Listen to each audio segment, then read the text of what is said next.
मैं आपको भगवान के एक सच्चे भक्त की कहानी सुनाने जा रही हूँ।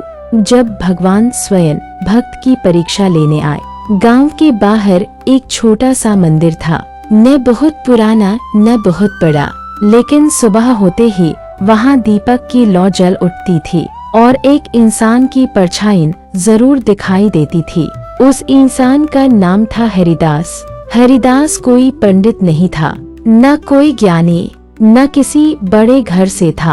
वह तो बस खेतों में काम करने वाला एक साधारण सा इंसान था। लेकिन एक बात थी जो उसे सबसे अलग बनाती थी।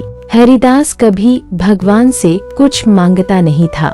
वह रोज सुबह खेत जाने से पहले मंदिर आता, फर्श साफ करता, दिया जलाता और बस इतना कहता, यही प्रभु, आज भी जैसा आपने चाहा वैसा ही होगा। लोग हंसते थे, कहते थे, अगर भगवान सब कुछ ही कर देंगे तो तू क्यों मेहनत करता है। हरिदास मुस्कुरा देता, क्योंकि वह जानता था मेहनत इंसान का धर्म है और फल भगवान की मर्जी। एक साल गांव में भयंकर सूखा पड़ा। खेत सूख गए, कुएं खाली हो गए, लोगों के घरों में अनाज कम पड़ने लगा।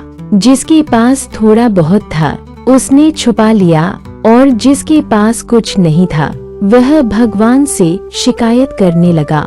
लेकिन हरिदास उसी तरह मंदिर जाता रहा। एक दिन उसकी पत्नी ने कहा, अब तो भगवान से कुछ मांग लो, बच्चे भूखे हैं। हरिदास की आंखें भर आईं, पर उसने कहा, अगर प्रभु हमें इस परीक्षा में डाल रहे हैं तो जरूर कोई कारण होगा। उस रात हरिदास देर तक मंदिर में बैठा रहा, न रोया न चिल्लाया, बस मौन में भगवान को निहारता रहा। अचानक उसे लगा जैसे कोई पीछे खड़ा है। मुड़कर देखा, एक बूढ़ा साधु, फटे कपड़े, कमजोर शरीर और आंखों में अजीब सी चमक। साधु ने कहा, बेटा, बहुत भूख लगी है, क्या कुछ खाने को मिलेगा। हरिदास के पास घर से लाया बस एक सूखा रोटी का टुकड़ा था, वही आखिरी। वह एक पल रुका, घर की तस्वीर आंखों में आ गई, भूखे बच्चे, कमजोर पत्नी। फिर उसने वह रोटी साधु के हाथ में रख दी। साधु ने आश्चर्य से पूछा, तू खुद क्या खाएगा। हरिदास बोला, अगर मैं भूखा रह भी लूं और कोई तृप्त हो जाए तो वही प्रभु की सेवा है। साधु मुस्कुराया और अगले ही पल अदृश्य हो गया। हरिदास स्तब्ध रह गया। मंदिर में गहरी शांति छा गई। अगली सुबह गांव के लोग हैरान थे। हरिदास के खेतों में हरी फसल लहलहा रही थी, जबकि बाकी खेत सूखे थे। लोग दौड़ते हुए मंदिर पहुँचे और वहाँ पत्थर की मूर्ति के चरणों में वही सूखी रोटी रखी हुई थी। अब हरिदास समझ गया, जिस दिन उसने अपनी आखिरी रोटी भी भरोसे के साथ दे दी थी, उसी दिन भगवान उसकी परीक्षा लेने आए थे। उस दिन के बाद हरिदास का जीवन नहीं बदला, पर लोगों की नजर बदल गई। वह आज भी खेतों में काम करता है, आज भी मंदिर साफ करता है। फर्क बस इतना है, अब लोग भगवान को मंदिर में नहीं, हरिदास के व्यवहार में ढूंढते हैं। क्योंकि सच्चा भक्त भगवान को शब्दों से नहीं, अपने कर्मों से पूजता है और भगवान भक्त की पुकार नहीं, उसका विश्वास सुनते हैं। उस घटना के बाद हरिदास की जिंदगी बाहर से भले ही वही रही, पर भीतर कुछ बदल चुका था। अब वह मंदिर सिर्फ पूजा के लिए नहीं जाता था, वह वहाँ बैठकर भगवान से बातें करता था, जैसे कोई अपने सबसे अपने से करता है। कभी वह कहता, यह प्रभु, आज मन बहुत भारी है, और कभी बस चुपचाप बैठा रहता। उसे यकीन था, अगर भगवान सुनते हैं तो खामोशी भी सुनते होंगे। गांव के लोग अब हरिदास को अलग नजरों से देखने लगे थे। जो पहले उसे गरीब कहकर टाल देते थे, आज उसके पास बैठकर अपनी परेशानियां बताने लगे।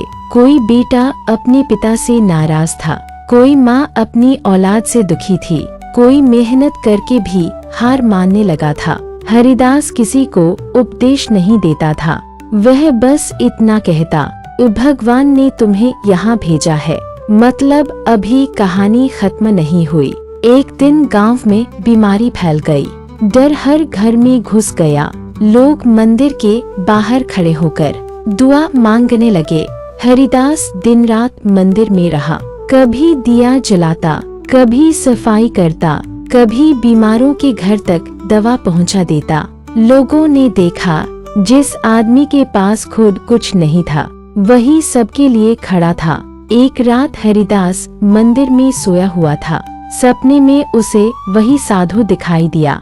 इस बार साधु ने कुछ नहीं मांगा, बस मुस्कुराया और बोला, जब तूने अपनी आखिरी रोटी दी थी, तब तू सिर्फ भक्त नहीं रहा, तू सेवा बन गया।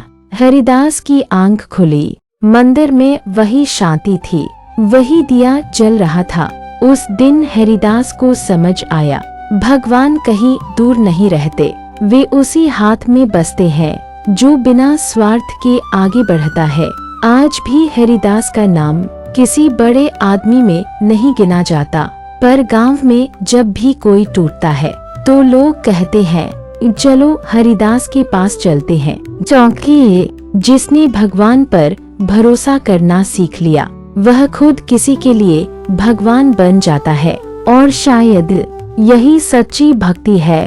अगर इस कथा में आपको भक्त और भगवान का रिश्ता महसूस हुआ हो तो वीडियो को लाइक करें और इसे दूसरों तक भी पहुंचाएं।